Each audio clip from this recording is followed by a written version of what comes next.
Small businesses are bracing for another potential labor disruption. Canada Post could snarl mail service once again. For the latest, we're joined live now by Canadian Federation of Independent Business President Dan Kelly. Dan, thank you so much for talking to us. So how are small businesses preparing for a strike that might be? Well, look, we don't have to look very far to know how that went. It was just a couple of months ago that we had a postal strike for many, many weeks. It cost $1 billion to small businesses in lost sales, increased costs during that period.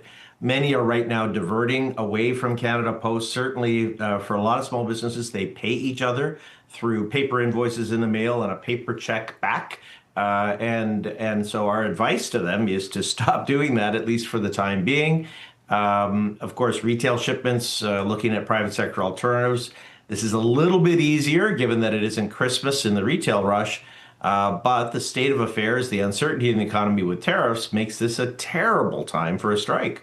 Are you surprised, given last year what happened, that the talks are not progressing? Not at all. No, look, CUPW, the Canadian Union of Postal Workers, is one of the most militant unions in the entire country. They oppose virtually everything and really don't worry whatsoever about whether Canada Post is solvent or not. It is losing tons and tons of money, and yet they are asking for massive wage hikes for postal workers. I don't know what planet they're operating on, but it's not planet Earth. What's the solution here, you think?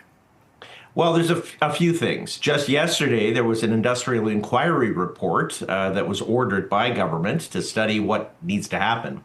And it was not sympathetic to the case of the unions. It's saying that Canada Post needs to make massive reforms if it's going to be maintained whatsoever.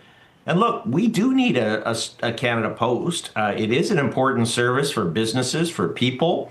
But the report recommends scaling back to weekly mail delivery rather than daily mail delivery, looking at hiring a lot more part-time workers to beef up the parcel delivery services at Canada Post, and continuing to serve small businesses, one of the last profitable types of customers for Canada Post. Those are the things that need to happen. But the government right now, all of these things were in fact supposed to happen 10 years ago. The rules were in place that was set to go ahead, and the Trudeau government was elected and put the brakes on all of that. And we're looking to see how Mark Carney approaches this as Prime Minister, whether these changes will be allowed to happen. The last strike lasted 32 long days. What's your message now to small businesses? Look, I am amazed with their perseverance through all of the shocks to the economy that they have faced, from the pandemic to the tariff fight and all the labor disruptions, not just Canada Post. We got to keep going. And business owners do need to look at private sector alternatives. They need to look at them now. It's too late once the strike begins, because there's a lot of stuff that gets frozen in the mail.